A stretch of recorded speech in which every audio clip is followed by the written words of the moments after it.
بسم الله الحمد لله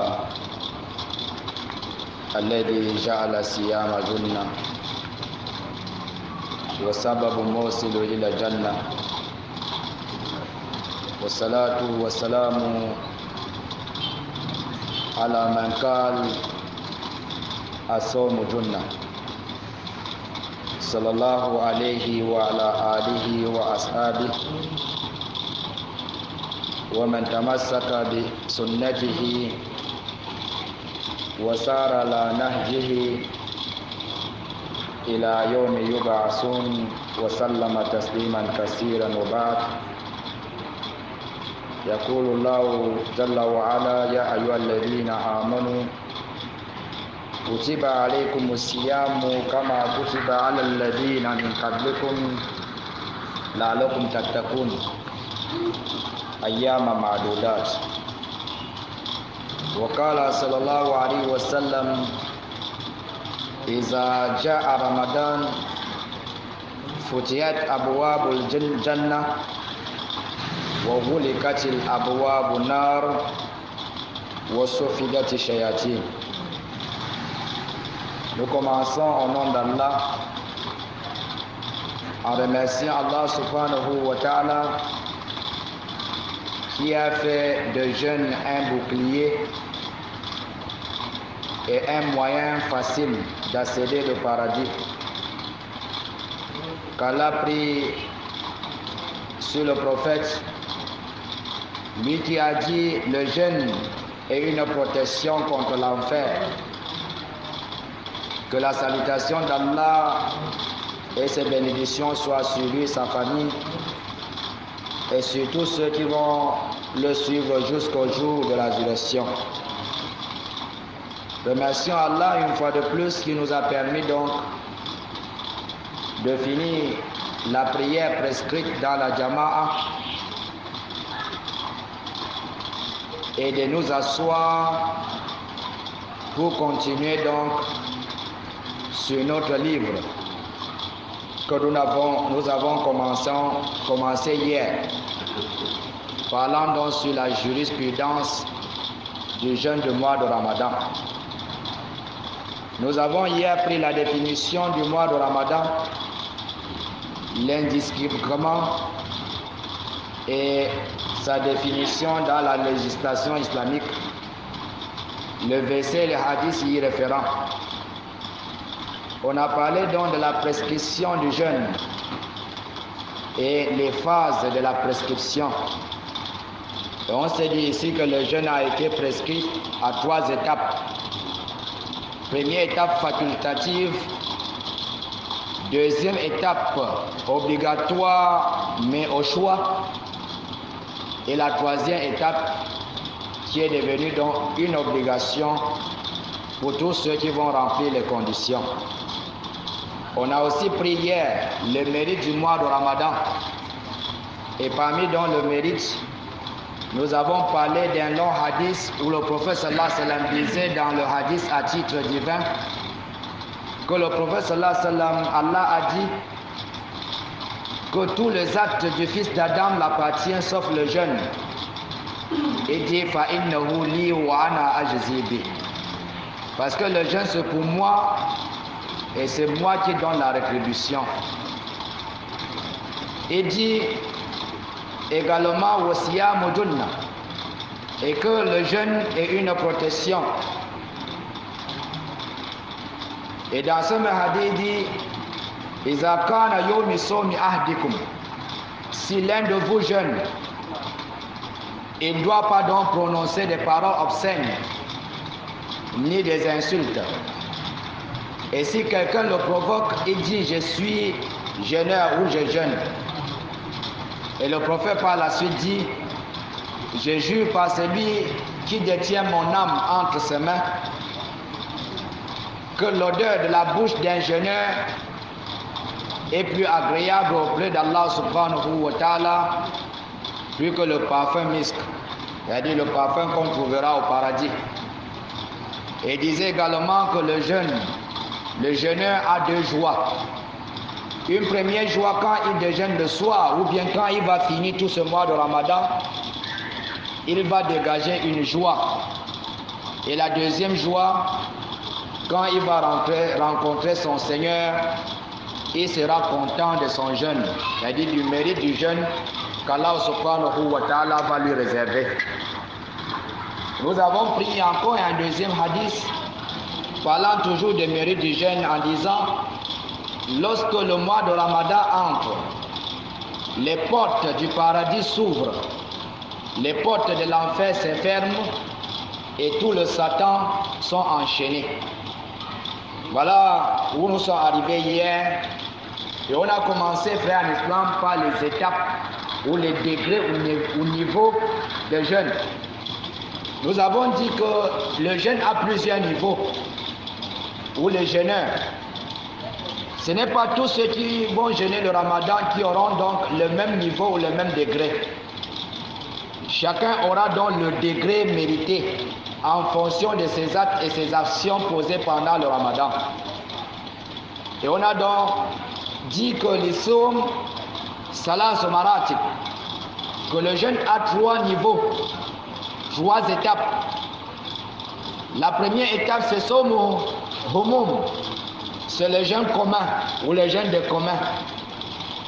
Ce jeûne est pratiqué par toutes les créatures d'Allah, même les animaux. Ils pratiquent ce genre de jeûne. Nous avons dit que ce genre de jeûne, c'est kaffu batan wa farj an qada'i shahwa.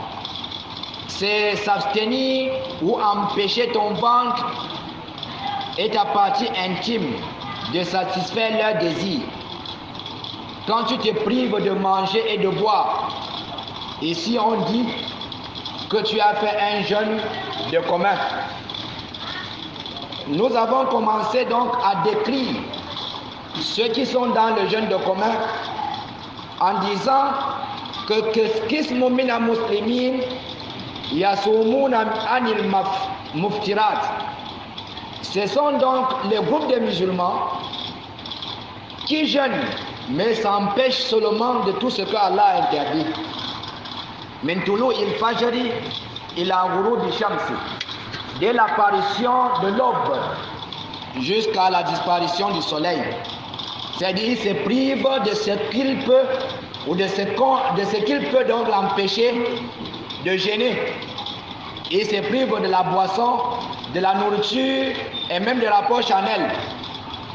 Walakin, mais waka'a fi afati lisan wa jawari, il peut aussi tomber sur le péché de langue et de l'organisme.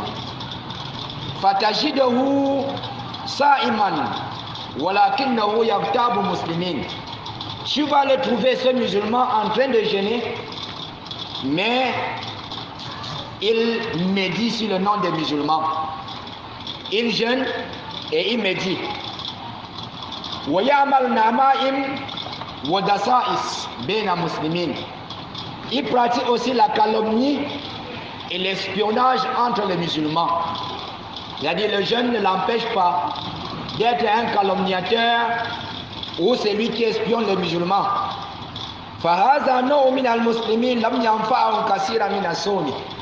Il dit ces gens de musulmans, leur jeûne ne leur sert à rien, c'est-à-dire ne profite pas de son jeûne.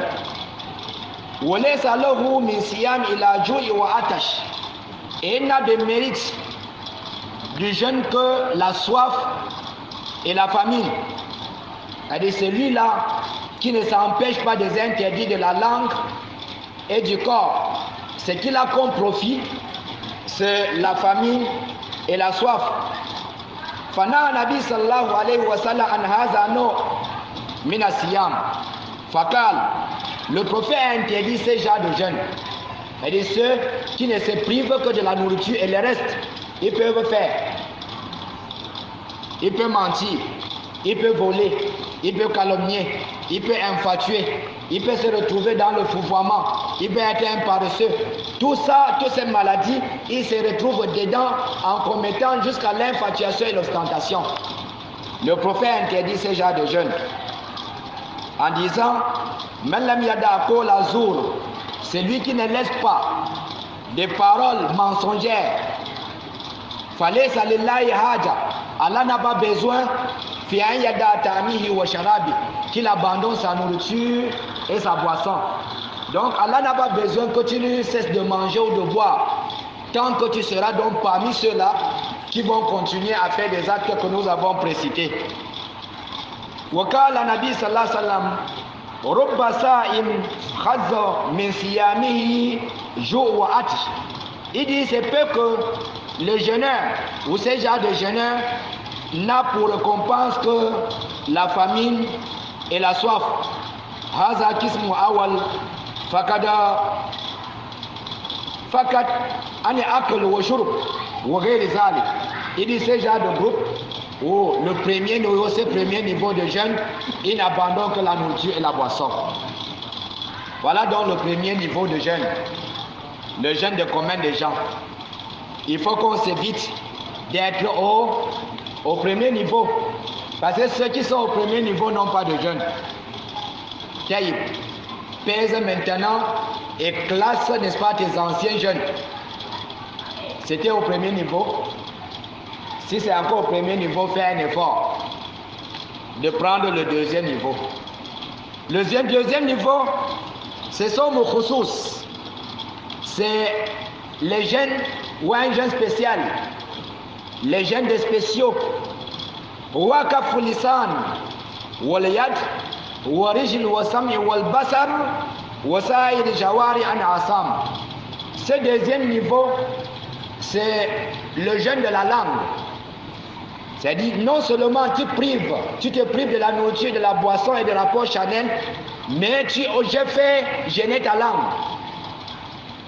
Parce qu'on a vu dans la définition que s'abstenir même de parler faisait partie de jeûne que Allah avait prescrit à certains prophètes à une époque.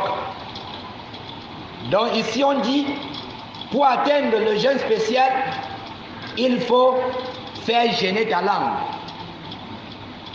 Comment la langue va-t-elle gêner? La priver de mauvaises paroles. Tout ce qui sort par la langue, tu dois empêcher la langue de prononcer des fausses mots,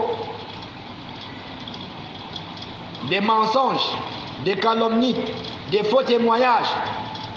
Ça sort par la parole. Il faut empêcher la langue, faire gêner la langue. Donc la langue ne doit parler. Si elle doit parler, elle ne doit prononcer que des bonnes paroles. Des paroles qui attirent, des paroles encourageantes, des paroles qui flattent et des paroles, n'est-ce pas, qui ne chassent pas les gens à côté de toi. Waliyat, ta main doit gêner. Il faut amener ta main à gêner. Combien sont-ils des parents que les enfants souffrent pendant le jeûne à cause de leurs mains? On tape sur les enfants. Donc tu dois empêcher ta main de taper sur autrui. Tu dois l'empêcher de voler, de prendre la chose qui ne t'appartient pas. Même pendant le jeûne, les gens vont voler avec leurs mains et vont consommer de la nourriture illicite pendant qu'ils jeûnent. L'islam a interdit. Fais gêner ta main en l'empêchant de toucher aux interdits. Origine, tes pieds aussi doivent gêner. Tu dois empêcher ton pied de te porter et de t'amener dans les endroits interdits. Si un endroit où Allah a refusé, ne marche plus avec ton pied pour t'y retrouver, c'est que ton pied n'a pas gêné. Walsam, tes oreilles doivent gêner. C'est-à-dire tu dois empêcher tes oreilles à écouter les paroles futiles. La musique par exemple. La musique. Aujourd'hui Allah a facilité, Masha'Allah. On peut écouter sa musique sans nuire à autrui. On met juste son écouteur. Non, cette façon de faire n'est pas bon. Tu vas amener tes oreilles à gêner. C'est-à-dire tu empêches tes oreilles à écouter les mensonges et les calomnies. Quelqu'un vient mal parler de quelqu'un, dis-lui pardon mon frère. Je jeûne. Il faut empêcher tes oreilles d'écouter. Ça c'est la façon dont d'amener ton oreille ou tes oreilles à gêner. wal basar, tes yeux doivent gêner. Tu ne dois pas regarder les images obscènes, les photos de femmes nues à la télévision ou dans le téléphone ou même dans les rues. Il faut faire ce que l'islam appelle radd basar. Allah a dit au prophète, dis à ceux qui croient,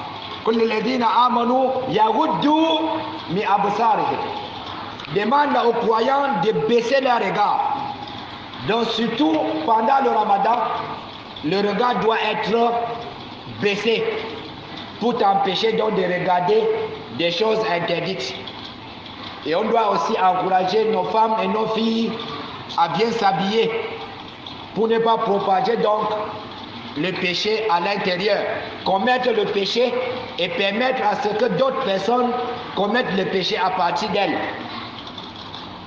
Donc, les yeux doivent gêner. Et l'ensemble, n'est-ce pas, de ton organisme, ça doit gêner, n'est-ce pas, contre le péché.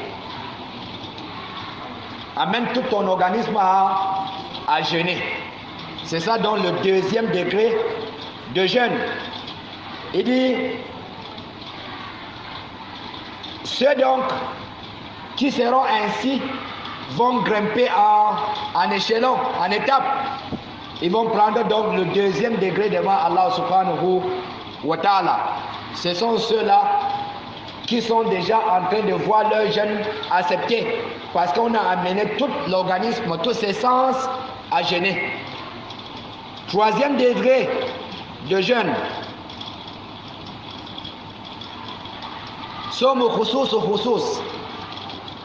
C'est le jeûne de l'élite ou le jeûne spécial des spéciaux.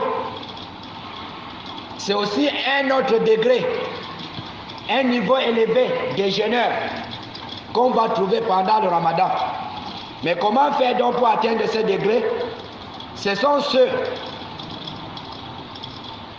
qui ont amené le jeûne du premier et le deuxième degré et ont associé donc à cela Somo Kalb, le jeûne du cœur. Ils ont amené leur cœur aussi à jeûner. Le cœur, n'est-ce pas, va jeûner comment? En l'empêchant d'avoir des mauvaises pensées sur Allah, sur autrui et même sur soi-même. Le fait donc de jeûner et de penser un instant que tel peut me faire du mal, tu as déjà introduit dans ton cœur une mauvaise pensée. Ton jeûne est en ballottage. Donc amène ton cœur à avoir toujours de bonnes pensées vis-à-vis d'Allah, de ton prochain et même de toi-même. On doit aussi amener son âme à jeûner. Parce que lorsqu'on parle du cœur et de l'âme, il y a donc ces maladies qui attaquent le cœur, que nous avons déjà citées ici. L'ostentation, l'orgueil, le fouvoiement, la paresse, mauvaise conjecture, le fait de ne pas vérifier les informations, Adam et Tassabut, le fait de prendre les informations sans vérifier, c'est une maladie du cœur. Alors il faut éloigner donc le cœur de toutes ces maladies et amener donc le cœur à jeûner. C'est ça qu'on appelle le jeûne de l'élite. Wakafu ambasi wallah, tu dois laisser tout ce qui n'est pas Allah et des fausses pensées sur Allah. C'est ça donc le jeûne de troisième degré. Et Ali Rabiada wa anhu disait, laysa sa'imu wa laysa siyamu min at-ta'ami wa sharabi walakin min al-kadhibi wal batil. Il dit le jeûne ne pas seulement de s'abstenir de manger et de boire, mais c'est aussi de s'abstenir de mentir et de commettre des actes futiles. Voilà le jeûne. On a fini donc avec le cinquième point qui est le degré de jeûne. Et parmi à côté de ça, Les ulamas ont donc classé ce qu'on appelle Aqsam, le groupe des jeûneurs. Et ils ont cité jusqu'à plus de 4 groupes. Il dit Kismun yantaziru siyami bifagi sabar. C'est un premier groupe qui attend déjà le jeûne de Ramadan avec patience, dévouement, avec des actes d'adoration comme le jeûne. Ils ont jeûné le mois de Shaban et continuent à jeûner le lundi et le jeudi. Ils s'entraînent dans les lectures du Coran en donnant déjà la sadaqa, en faisant donc des actes de bonté et de charité. Ça, c'est le premier groupe. Et ils ne se lamentent pas dans la venue de Ramadan. Ils ne sont pas dans l'inquiétude. Sauf que son inquiétude doit être, est-ce que Allah va me permettre d'atteindre ce mois-ci? Mais sauf ce que le premier groupe attend le mois de Ramadan avec impatience. Ils ont hâte d'atteindre le mois de Ramadan. Deuxième groupe, on dit Kismun Yasum Ramadan. Faïza dakhala Ramadan, ra'aytahum sajidan raki'an. C'est un groupe, quand le Ramadan arrive, ils remplissent les mosquées. Vous allez faire ce constat. Les 15 premiers jours de Ramadan, toutes les mosquées seront pleines. Dans toutes les prières quotidiennes. Et pour le tarawih le soir, n'en parlons plus. Tu les vois en train de se prosterner, ils s'élèvent avec tout le monde. Mais ne se privent pas des interdits. Troisième groupe, c'est un groupe qui ne connaît Allah que pendant le mois de Ramadan. Kismun ya'rifullah illa fi Ramadan. Ou la ya'rifullah illa fi Ramadan. Ils ne connaissent Allah que pendant le Ramadan.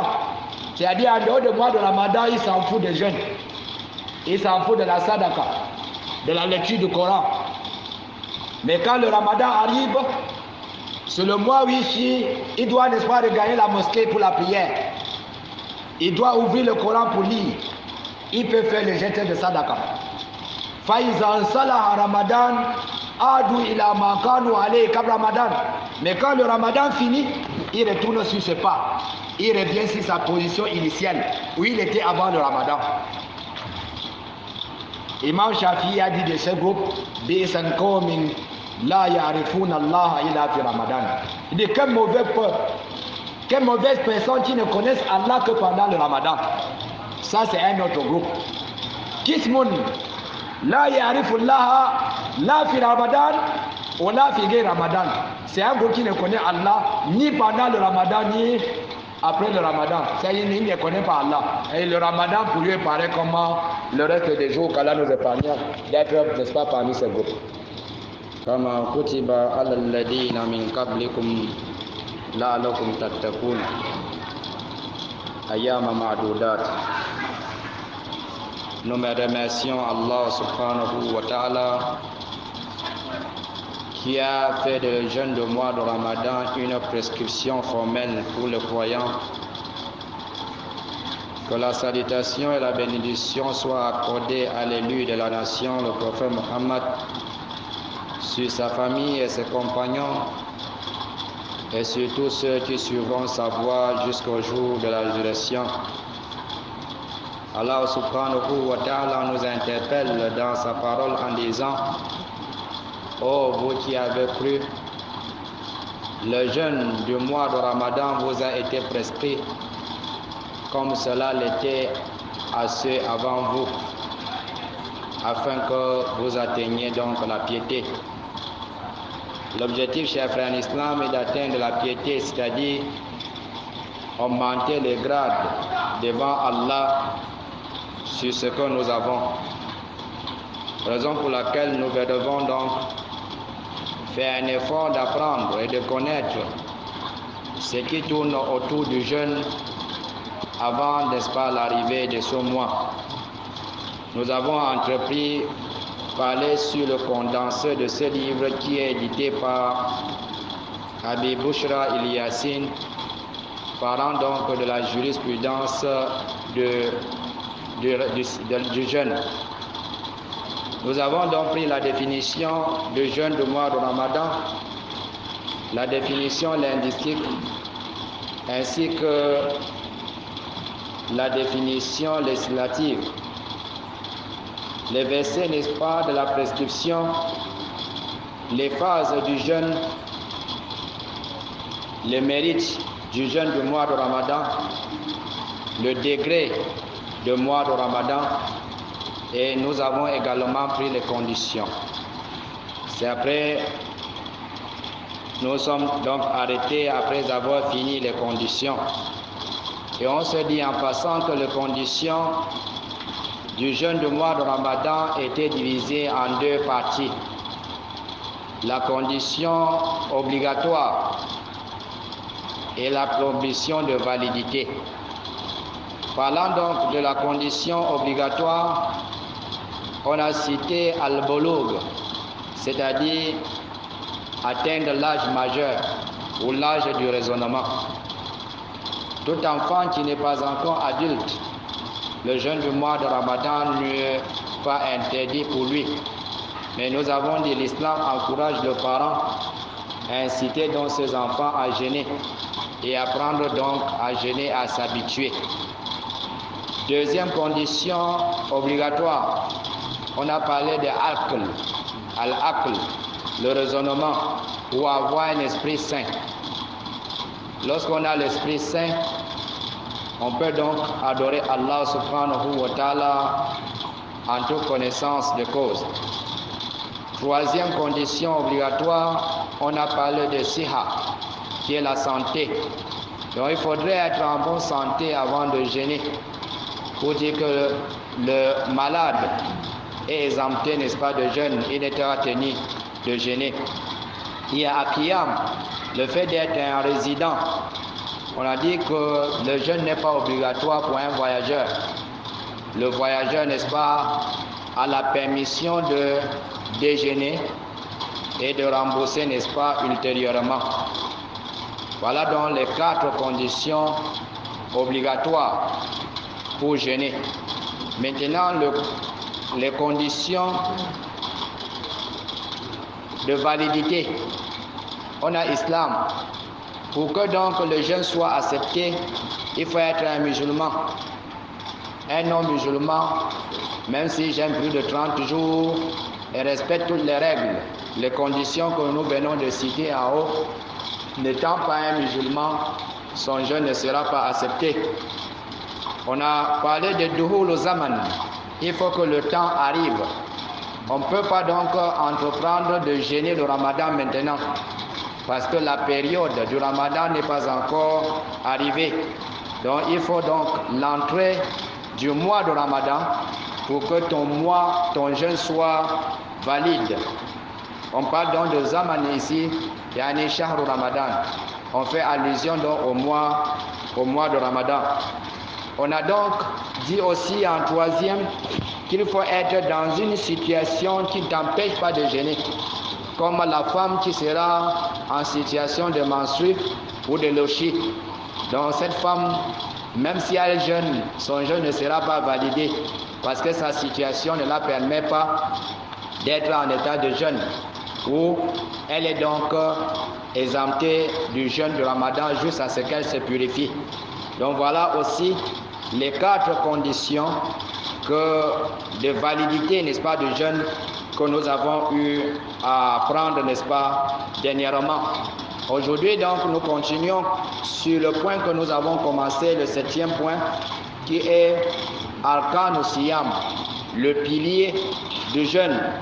Comme la prière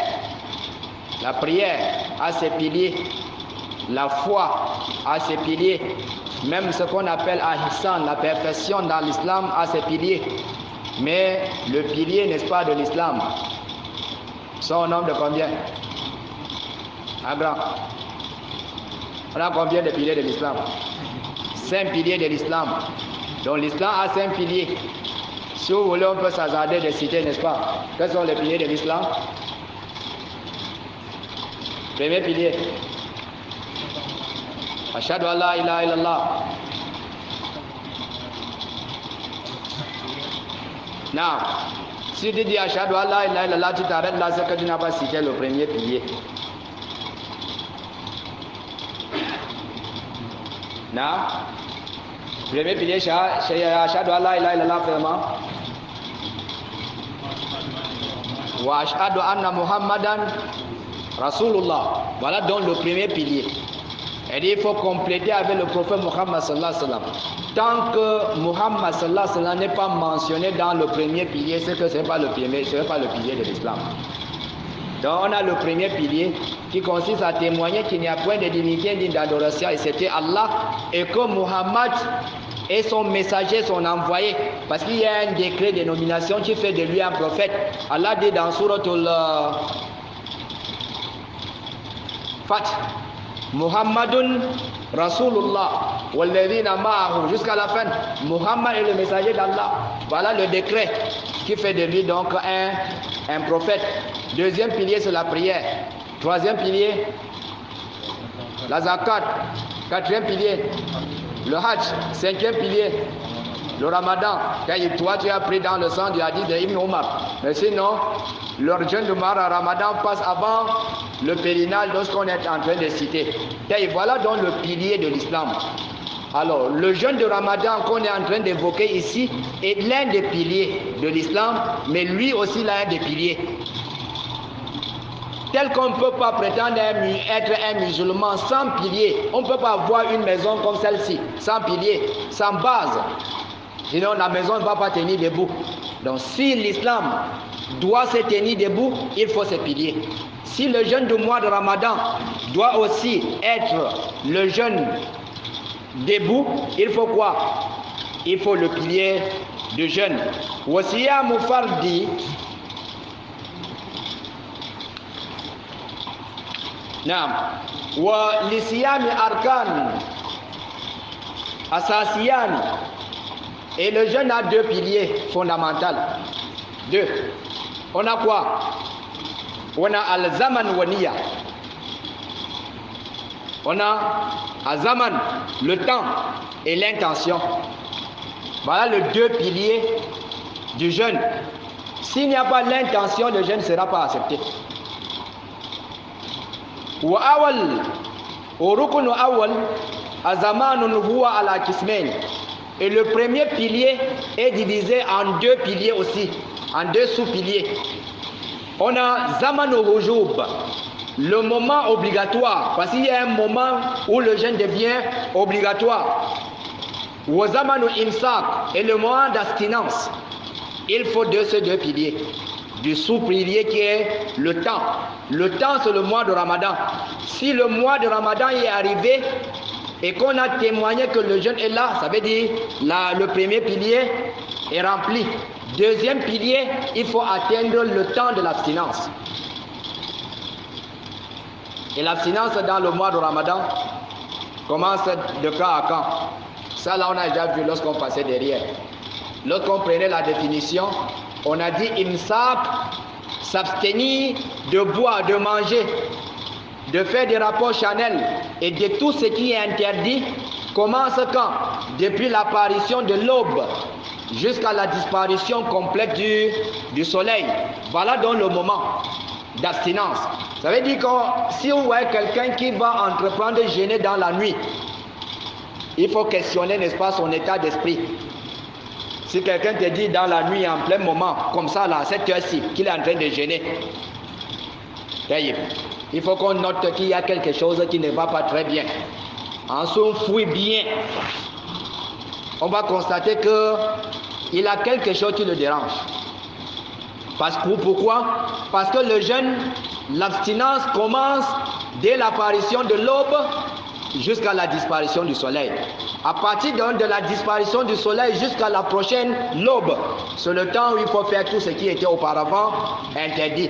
C'est pour cela que Allah subhanahu wa ta'ala a rappelé les Sahaba. Lorsque Allah a prescrit le jeûne, et ils pensaient que le jeûne est même jusqu'à la nuit. Mais comme l'homme ne peut pas s'en passer de certains désirs, de certains actes qu'il doit payer, comme satisfaire ses besoins naturels avec, n'est-ce pas, sa femme, les Sahaba, eux, ils faisaient comment? Ils glissaient la nuit. Non? Pour aller Allah a donc amené le verset. Le verset est descendu. Et il dit Al-Fal'ana bashiruhunna. Maintenant, il dit approchez vos femmes. Il faut aller là où elles sont. Quand vous avez déjeuné le soir. Si tu veux, tu déjeunes ensemble avec ta femme, il n'y a pas de problème. Ok? Quand le temps de déjeuner est arrivé, c'est déjà la permission. Tu atteins l'âge, le moment où tout est maintenant permis. Il dit Fal'ana bashiruhunna wabtaghu ma kataba Allahu lakum wa kulu washrabu hatta yatabayyana lakum aytu abyadu min ayati aswadi min al-fajr thumma atimmu siyam ila al-layl. Allah dit maintenant vous pouvez approcher vos femmes et demander les bienfaits d'Allah, c'est-à-dire les enfants, que cet approchement n'est pas vous procure des bons enfants. Hatta yatabayyana lakum al-hayt, jusqu'à ce que vous distinguiez le fil blanc du fil noir. Il faut voir comment les Sahaba eux comprenaient. Lorsque Allah a parlé de fil noir et de fil blanc, un Sahaba attachait le fil blanc et le fil noir sur. Il mangeait, l'observait pour qu'il fasse la différence entre les deux fils. Non. Vous voyez que si on tient compte des tests sans ne pas se référer au prophète, comment il a compris le test, et tu te mets, tu lis le texte, tu commences à interpréter ce qu'il faudrait que chacun de nous ait quoi? Deux codes à la maison, le blanc et le noir. Parce que Allah dit juste à ce que les deux là se différencient.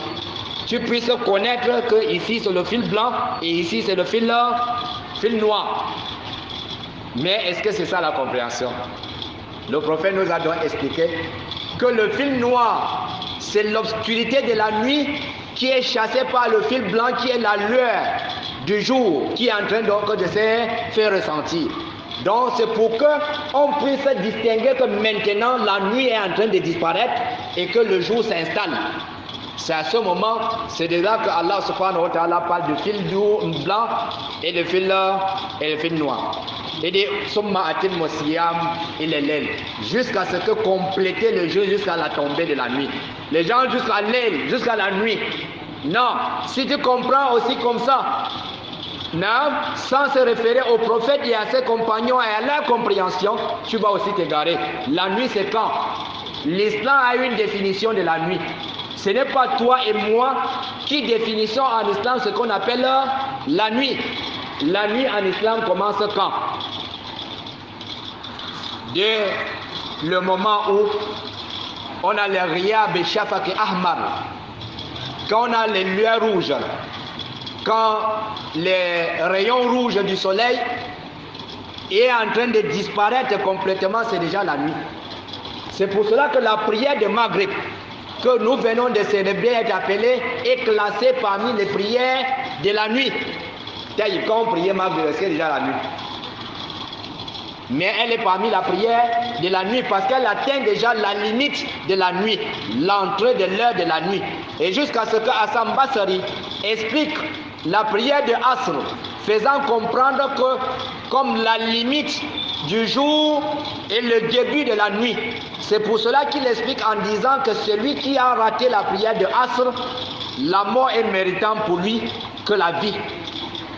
Parce qu'il dit, le jour qui disparaît est comme, n'est-ce pas, le dernier souffle de vie que tu pousses pour mourir.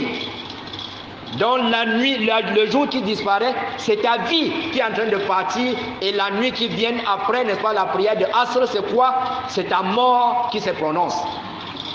Donc, il faut qu'on fasse donc cette différence, parce que nous allons voir beaucoup de frères qui vont soit commencer à jeûner quand le soleil, le rayon du soleil est encore là, et ils vont vous amener le hadith que nous allons voir, Inch'Allah, que le prophète a demandé qu'on s'empresse de déjeuner. Il y a des moments indiqués, il y a les indicatifs qui prouvent qu'il est temps de déjeuner. Quand on observe que le soleil a complètement disparu, on ne trouve plus le rayon du soleil, à ce moment donc c'est la nuit et il faut donc déjeuner. Donc il faut ce moment qui est l'obligation qui est le ramadan et le temps donc de déjeuner qui est quoi? L'heure. de l'apparition de l'aube jusqu'à la disparition du soleil. Voilà donc le moment, le deux piliers du premier pilier qui est Azaman, le temps. Deuxième pilier, Aniya. Il faut l'intention.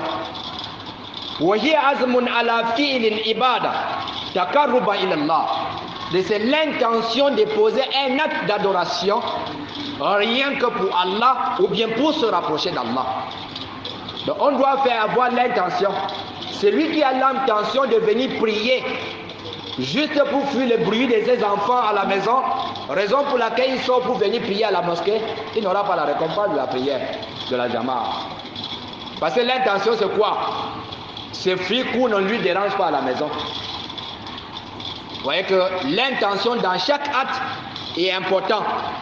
Et on dit donc, c'est cette conviction ferme qu'on a pour un acte d'adoration en vue de se rapprocher d'Allah subhanahu wa ta'ala. Wa ta'ala fuzu biha bida. Réciter l'intention n'a été mentionné dans aucun livre. La récitation de l'intention. Et le prophète dit innamal a'malu binniyat. Tous les actes que le fils d'Adam est avec quoi? L'intention. Ça veut dire s'il y a une intention que tu n'as pas formulée ou que tu n'as pas récité, l'acte n'est pas valable. Si on dit que l'intention est récitable, ça veut dire les actions et les actes d'adoration que tu feras sans réciter n'est pas accepté par Allah. Et il dit chaque être, chaque personne sera récompensé en fonction de son intention. Donc l'intention que tu as eue, c'est en cela qu'on va t'évaluer. Niyatul amal wa hiya niyatu iqa'i amal.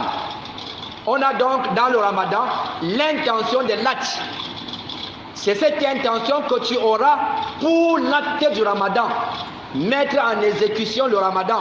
C'est cette intention qu'il faudrait donc ici avoir. On a encore une autre intention qui est niyatu ma'amul.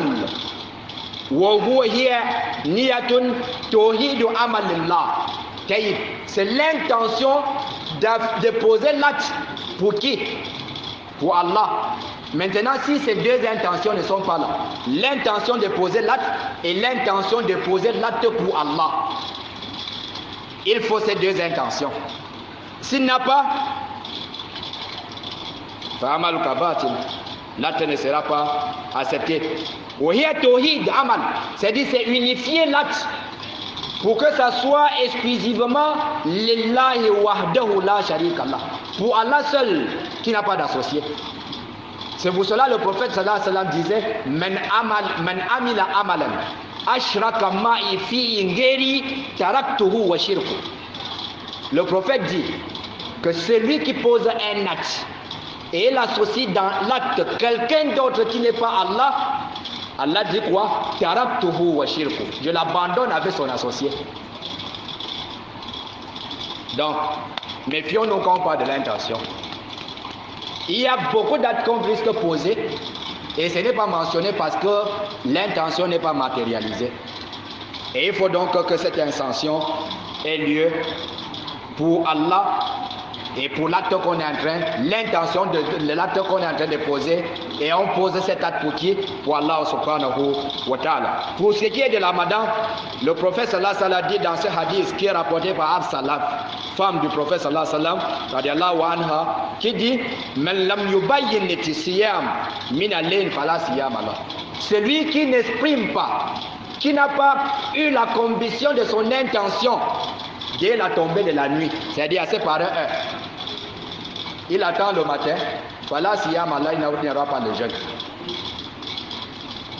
Vous voyez qu'on risque de jeûner et le matin on n'a pas le jeûne, non?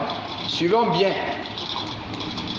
Quand tu vas suivre, lorsqu'on va, n'est-ce pas, commencer à nous expliquer comment on voit la lune et qu'est-ce qui détermine le jeûne, le croissant qui va déterminer le jeûne, tu vas comprendre que c'est très important que chaque musulman s'implique dans la recherche du croissant lunaire.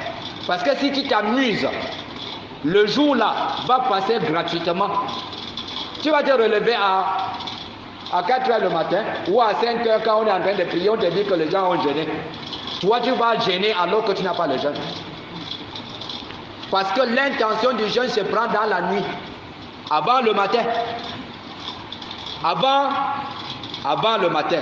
Voilà dans le hadith qui dit, c'est lui qui n'a pas pris l'intention avant bileli, minaleli, dans la nuit. Fala siyama lahu, fala siyama lahu, il n'a pas de jeûne. Tambi finiya, on nous amène donc une remarque dans l'intention. On dit finiya fardi, la bouddha min tabayuna min al-layli. Maintenant, il y a 2 jeûnes, parce qu'on n'a pas eu le temps de classifier les catégories de jeûnes. Parce que le mois de Ramadan était un jeûne parmi les jeûnes. Comme c'est un jeûne obligatoire, son intention doit se prendre dans la nuit.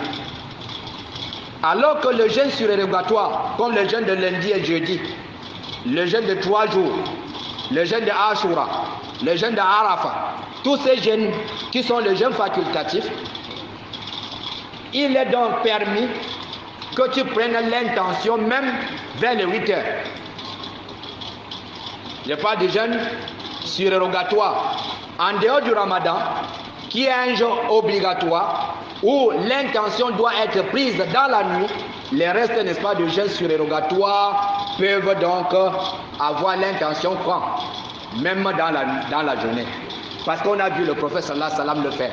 Il se rêve le matin et il demande à la maison s'il y a quelque chose à manger. On lui dit non et dit je jeûne. Tous les ulamas sont donc d'accord que cette intention doit se faire avant, n'est-ce pas, midi. Avant midi. Barakallahu.